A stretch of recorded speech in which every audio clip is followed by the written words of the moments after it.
I work as a professional barman, and my name is Kristen Anderson. My dear husband, Douglas, works at a local bank and always shows me and my family how much he loves and respects us. Douglas and I have finally achieved our lifelong goal of creating our own haven of leisure after years of hard work and dreaming. We experienced an unfathomable sensation of joy as soon as we stepped through the door of the house that would become our new home. In order to reach this important milestone, we had spent more than 5 years carefully arranging every aspect, conserving money, and working nonstop. Our new house has a large kitchen, a large living room, and a gorgeous sunroom that leads to an enormous backyard that seems to go on forever. It was intended to be a place full of joy, treasured memories, and lively life. We saw it as a location where we could enjoy our time together as a couple and make happy memories, as well as a relaxed get-together for friends and family. Douglas and I have decided not to have children, and we don't plan on altering our minds anytime soon. Therefore, our house is wholly our own, and we are free to conduct our lives as we see fit within its boundaries. We both love entertaining and entertaining guests.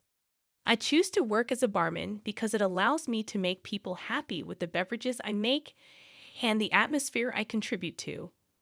Whether it's creating the ideal cocktail or cooking a delectable dinner, there's a certain joy in bringing people together.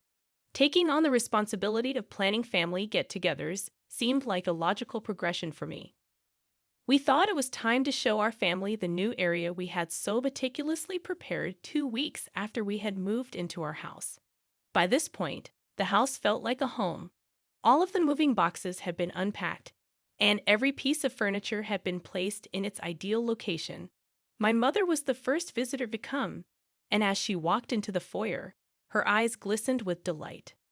"Oh, how lovely," she said, her voice full of awe as she gradually absorbed the scene. With a tone full of parental pride, she said, "You two really did well to secure such a beautiful home," as she considered the years of work we had done. Next to arrive were my brother Nathan and his family. His children, Samantha and Jeff, excitedly ran around the house, their laughter filling the air. "Auntie's house is like a castle," Samantha declared joyfully as she gazed through the glass-enclosed sunroom that led to the sprawling backyard. However, the reactions from Nathan and his wife, Tiffany, were mixed, with traces of unease apparent on their faces. "Isn't it too big?" Tiffany remarked as she surveyed the kitchen, her comment laced with a subtle hint of sarcasm. "And you don't even have kids," she added. Nathan, in particular, looked less than impressed when he viewed the elaborate home bar area we had set up. "Do you really need such a luxurious space?" Despite feeling a bit stung by their reactions, I felt reassured when Douglas gently squeezed my hand. After we concluded the tour of the house and everyone had gathered in the living room, Nathan suddenly proposed, "Hey, let's host Samantha's birthday party here next month. There's plenty of room." Tiffany quickly supported the idea. "Yes, the kids will have loads of space to run around here," she agreed. My mother nodded in approval, her face alight with happiness. "It will be a wonderful place for family gatherings." At that moment, I felt a surge of anticipation and excitement about my family's expectations for the new home. Douglas, standing contentedly by my side, suggested, "Let's toast." Prompting my mother to raise her glass, she declared, "To Kristen and Douglas's new home, and to the many wonderful memories that will be created here." As our glasses clinked together, I scanned the room, taking in the proud smile on my mother's face, the complex yet envious expressions on Nathan and Tiffany's faces, and the innocent joy radiating from the children. As the evening drew to a close and the family departed, Douglas and I remained seated on the deck in our backyard, reflecting on the day. Everyone seemed happy, I noted, a smile crossing my face. "Yes," Douglas agreed. "This will definitely become a cherished gathering place for everyone." Little did we know at that moment, this was just the beginning of a rift that would eventually surface within our family. The first major event to test our unity was my niece Samantha's birthday party. Samantha was turning 6, and her brother Jeff was 4, determined to make their birthdays unforgettable. I spared no effort in preparing the house. It was adorned with a princess theme, a custom cake was ordered, and a professional face painter was brought in to add to the festivities. Watching the children's eyes light up with excitement made every bit of effort worthwhile. Even Nathan and Tiffany, who had initially seemed ambivalent when first seeing our new home, were impressed by my hospitality and thoroughly enjoyed the time spent with the family. As I observed the smiles spreading across my mother's and brother's faces, I felt a deep sense of fulfillment. However, this event would set a precedent for future gatherings. The next major celebration was the Christmas party. On the morning of the event, I rose early, having prepared the turkey the night before. Drawing upon my bartending skills, I also concocted a special batch of hot wine. The Christmas tree, which Douglas and I had decorated the previous night, sparkled magnificently in the morning light, reflecting off the ornaments and casting a festive glow throughout the house. As family members arrived one after another, the house buzzed with lively voices and laughter. Although I was busy tending to the needs of our guests, I reveled in the joyous atmosphere and the pleasure of hosting our loved ones. "Hey, this sauce is really delicious," Tiffany exclaimed with admiration. "Could you share the recipe with me?" "Of course," I replied with pleasure. "Actually, there's a secret ingredient." We blossomed into a conversation about cooking, and the kitchen was filled with laughter. At dinner time, the whole family gathered around the large dining table. As I carved the turkey, I looked at each family member's face. "Let's toast." I raised my glass. "To a wonderful Christmas with the family." Being able to combine my experience as a bartender and my love for my family to offer my hospitality was truly a joyous thing. Late at night, after the last of the family had left, Douglas and I sat on the sofa, staring into the fireplace. "Did you enjoy it?" Douglas asked. "Very much," I answered with a genuine smile. "Everyone had fun, and I was really happy. This is the family time I wanted." However, an unexpected development was waiting for us. One night, Nathan and Tiffany visited without warning. They had left their children with their grandparents. "We need to talk," Nathan started as he sat on the living room sofa. "Samantha got into a private elementary school," but he continued, choosing his words carefully. "The tuition is a bit of a stretch." I could already see where this was going. Tiffany looked at me with expectant eyes. "You guys can afford it, right?" Tiffany said softly. "And you don't have kids." That comment made me feel irritated inside, but I kept a calm exterior. "And Jeff will be starting in 2 years," Nathan tried to add. "Wait a second," I interrupted him. "Are you asking for temporary help, or are you seeking long-term support?" "You guys can afford it." Nathan's voice grew slightly louder. "We're desperate for our kids, the house, mortgage, living expenses." "I understand.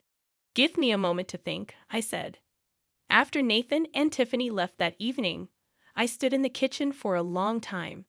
The moonlight illuminated the garden outside the window, and the conversation kept swirling in my head. "Hey," Douglas's voice came from behind. "Are you okay?" "I don't know," I answered honestly. Their tone and attitude, as if it were a given. I paused, struggling for words, and Douglas silently offered me a cup of coffee. Douglas slowly nodded. "Yes, but..." He paused, choosing his words. "When you think about the kids, it's hard to do nothing." Those words moved something inside me. Eventually, we decided to help out for the sake of the children. Since that Christmas party, our home had become the default gathering place for the family. Easter, Thanksgiving, Independence Day on July 4th, and everyone's birthdays. A glance at the calendar showed our house booked for event after event. Initially, I truly enjoyed it. Remembering the glowing faces of the children at Samantha's birthday party, I got creative with decorations. Remembering how happy my mother was at the Christmas party, I sought out even better ingredients. I applied my bartending experience to crafting cocktails and cooked up seasonal dishes with creativity. For Easter and spring, I planned an egg hunt in the backyard. For Thanksgiving, I prepared numerous side dishes with my own twist in addition to the traditional turkey. However, gradually, the burden became heavier. Each party required hundreds of dollars in expenses for food, drinks, decorations, and sometimes even rental equipment, all on us. While there were offers of help from family, these were limited to simple tasks on the day, with no discussions of sharing the costs. Especially tough was the cleanup after a large gathering. The house looked like a battlefield. Initially, Douglas and I cleaned up ourselves, but as we both accumulated fatigue from weekday chores and weekend party preparations, we eventually had to hire a cleaning service. As the costs accumulated, they began to strain our household finances. By the end of the year, Douglas and my life had become completely dominated by party preparations and cleanup. Friday nights were spent shopping and preparing. Saturdays, from morning to late night, were for managing the party. Sundays were for cleaning up. Even weekdays were consumed with planning and preparing for the next event. Gradually, we lost the time we once had to watch movies together or enjoy leisurely weekend breakfasts. Then everything changed as Samantha's 7th birthday approached. One evening, Nathan called. "Count on us for this year, too. Samantha has been talking about last year's party nonstop." His words filled me with deep frustration. It was as if hosting was taken for granted, without any consideration for our time, effort, or financial burden. After hanging up, I closed my eyes wearily. Seeing this, Douglas quietly sat down next to me on the sofa and handed me a coffee. "Another party request?" he asked. "Yes," I answered with a sigh. "It's Samantha's birthday. I need to start shopping this weekend if I think about the preparations." "Your cookbook," Douglas said, looking at the bookshelf. "It's gathering quite a bit of dust." Surprised, I looked at the bookshelf. Indeed, the cookbooks I cherished were now covered in dust. "Lately, I haven't even had time to read my cookbooks." I remarked that casual comment. It seemed to symbolize our situation. The parties started for the sake of family had gradually begun to erode our lives. "By the way," Douglas continued, "what about the trip we planned last summer?" "Oh, that?" I faltered for words. We had made plans, but party after party came up, and the trip had faded from discussion. Douglas looked out the window and said quietly, "Honey, this can't go on. Where has our life gone?" His words hit me like a stone thrown into a frozen lake, resonating deeply within my heart. I couldn't even remember when our last dinner alone on a weekend was. The mornings spent leisurely drinking coffee on holidays had become a distant memory. "You and I," Douglas said gently, taking my hand. "What dreams did we talk about when we bought this house?" Tears welled up in my eyes, creating dishes and cocktails together in this kitchen, building a herb garden in the backyard, hosting casual brunch parties with friends on weekends. Those days we spent dreaming together vividly returned to my mind. "Kristen, I've realized," Douglas continued, "at recent family gatherings, I haven't seen you truly smile. You smile to please everyone, but your genuine, radiant smile has disappeared." His words quietly but firmly echoed inside me. "We need to change," I murmured softly. "Yes," Douglas nodded, "but you don't have to bear it alone. Let's think about this together. Let's take back our life." Indeed, while our dream was to provide a gathering place for family, it was never meant to take over our entire lives. And so, for this upcoming birthday party for Samantha, I decided not to prepare anything. Without notifying the family in advance, I waited the day. On the day of the party, family members began to arrive one by one, entering a house without festive decorations, a custom cake, or any entertainment. Their expressions gradually changed from confusion to anger. "Hey, what's going on?" Nathan demanded harshly. "There's no preparation at all." I answered calmly, "This past year, we've hosted many parties at our home. It's wonderful to gather, but to be honest, it has become a bit too much for us." A moment of silence followed. "What? What do you mean?" Nathan asked, frowning. "All the preparation and cleanup, including the financial burden, falls on us. That includes helping with Samantha and Jeff's education costs," I added. "But you guys can afford it," Tiffany interjected. "And you don't have kids." At those words, something inside me broke. Excuse me, but just because we don't have children, does that mean our time and effort are worthless? An awkward silence followed. Kristen, it's not that, my mother began, but I cut her off. But you all expected it as if it were a given, didn't you? And the financial help for education costs, I'm planning to end it this month. What? Nathan's voice trembled with anger. Think of the children. Children are important, but so is our life. We can't continue to bear all the burdens, I replied. Nathan exploded in anger, accusing me of being selfish and cold. Tiffany and Samantha started crying. Christine, my mother said sternly, what do you mean by welcoming the family without any preparations? Do you realize what you've done by making Samantha cry? I took a deep breath. Yes, I understand. But do you understand, Mother? Do you realize how much burden we've been forced to bear? A burden? My mother's voice grew even louder. Is it so hard to open your home for the family? You have plenty of room, and you don't even have children. That's exactly it, I interrupted. Why does not having children mean we have to provide unlimited time and money and carry all the expenses? Douglas added quietly yet firmly, we would like a refund for the full amount. What? My mother stood up, shocked. Nathan leaned forward aggressively from his chair. You must be joking. Is it really a joke? I pulled a piece of paper from my purse. This is a list of family event expenses from last year. Cleaning fees, meal costs, decorations. Everything is recorded. It totals over $112,000. My mother and Nathan were speechless. Tiffany turned her face away. We've put our time as a couple and even our vacation plans on hold for all of this, but we've reached our limit. A long silence ensued. Gradually, my mother's expression began to change. $112,000, she murmured quietly. That much? Mother, I continued calmly. Remember how it was when Grandma was alive? How did we handle family events? My mother looked down, pondering. Well, it was by turns. Sometimes we even went out to eat. So why is it only on us now? My mother sighed deeply. Her expression slowly lost its anger. Then she did something unexpected. Let's stop here for today, she said quietly but firmly. Kristen has a point. We've been relying too much on them. Let's calm down and talk about this later. Her words changed the atmosphere of the room.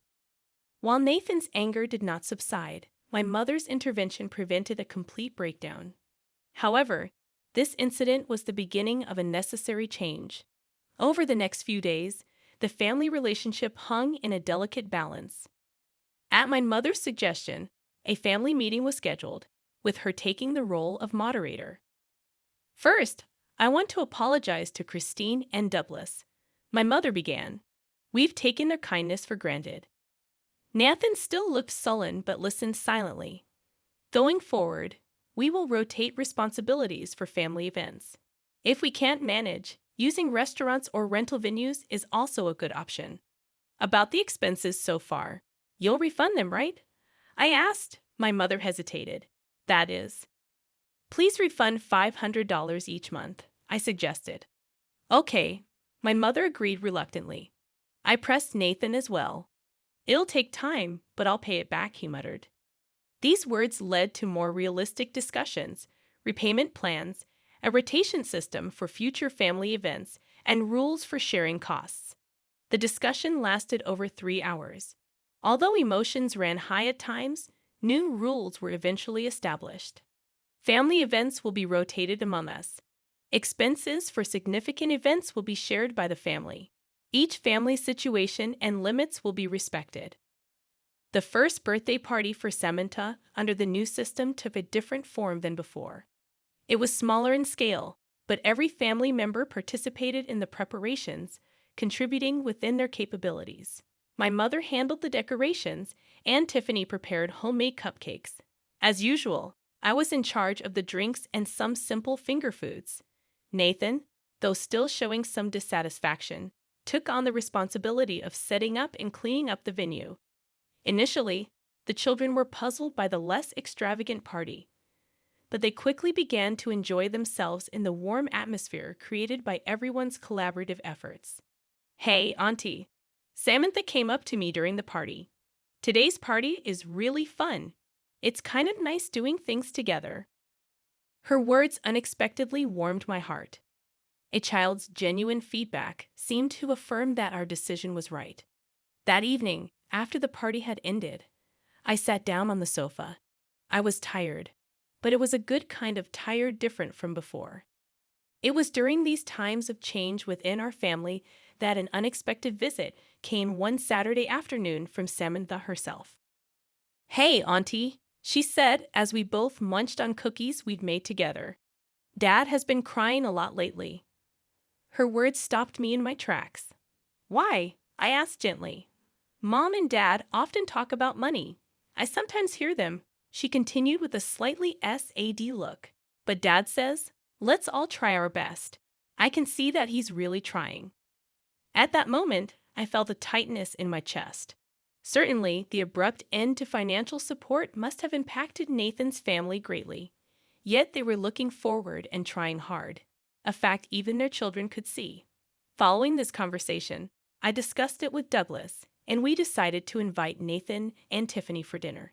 This time, not for a fancy dinner party, but for a sincere family discussion. At the dinner table, Nathan opened up for the first time. "Honestly, I was really angry at first when the support was suddenly cut off. I didn't know what to do," he admitted, swirling his wine glass. "But I realized that we had been relying too much on you guys. For our children's sake, we ourselves need to change." Tiffany, teary-eyed, shared her own update. "I found a part-time job. It's not much, but I want to gradually get to a place where we can stand on our own." That night, during our lengthy discussion, we found new bonds as a family. It wasn't just about money. We were able to deeply share our dreams, fears, and hopes. Douglas made a new suggestion about the children's education costs. Instead of giving a set amount every month, how about we discuss and help each other out on special occasions or when truly needed? Nathan thought for a moment and then slowly nodded. "That would be better. That way, we don't depend too much on you, and we can teach the children the true meaning of family support." Through these conversations, roles and responsibilities naturally took shape among our family members. We were no longer bound by weekly events, finally finding time to start new hobbies and activities. Certainly, the grand parties of the past had diminished, but in their place, we found true family time. Samantha and Jeff started coming over to our house more frequently, not for large parties, but simply because they wanted to spend time with their aunt and uncle. "Hey, Auntie," Samantha said recently while baking cookies. "I enjoyed the big parties before, but making cookies like this together is fun too." Her straightforward words made me realize something new, that what truly matters is not the scale or the spectacle, but the quality of time spent together. Now, our family gatherings are filled with genuine joy.